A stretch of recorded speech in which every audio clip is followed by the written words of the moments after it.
Hello guys, আমি হিমাংশু সরকার, Binnagar স্টেশনপাড়া Nadia. New রাজ গার্ডেনের পক্ষ থেকে আপনাদের শুভেচ্ছা। আমি এখন আপনাদের সামনে একটা থাই পেয়ারা গাছ নিয়ে কথা বলবো। দেখুন, আমার বাড়িতে আমি একটা থাই পেয়ারার চারা নিয়ে এসে এখন আমার বাড়িতে 7-8টা অলরেডি থাই পেয়ারার জাত করে ফেলছি।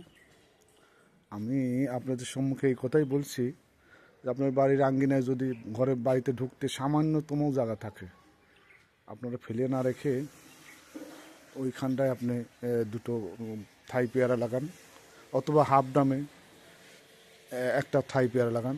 দেখেন, আপনার একটা গাছ যদি আপনি ঠিক মতন যত্ন করতে পারেন, তাহলে আর আপনার পেয়ারার কোনো অভাব থাকবে না। আমি বলছি এই জন্যই যে আমি এই গাছটা যখন লাগাই, তখন গাছটা লাগানোর সময় already 2 feet by 2 feet deep করে ওখানে আমি বাড়িতে সবজি খোসা পচানো দিয়ে ফসফেট, পটাশ, দানা ওষুধ দিয়ে আমি গাছটা লাগিয়ে দিই। এই দেখুন কী পরিমাণ।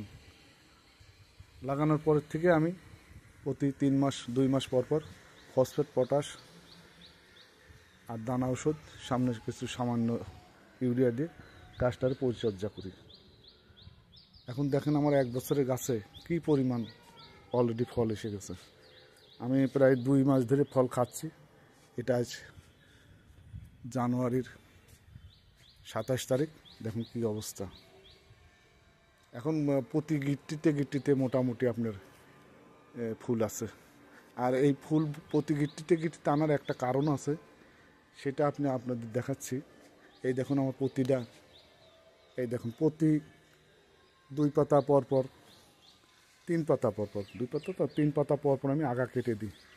আগা কেটে দেওয়ার ফলে কি হয়, ওখানে ফুল আসে, অথবা ওখানে আপনার এই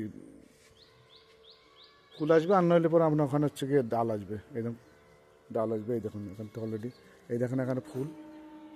এই দেন 2 পাতা পরে এখানে এই দেন আবার আগা আসছে। এই আগার থেকে আবার নতুন আগা আসার পর নতুন আগার থেকে আবার নতুন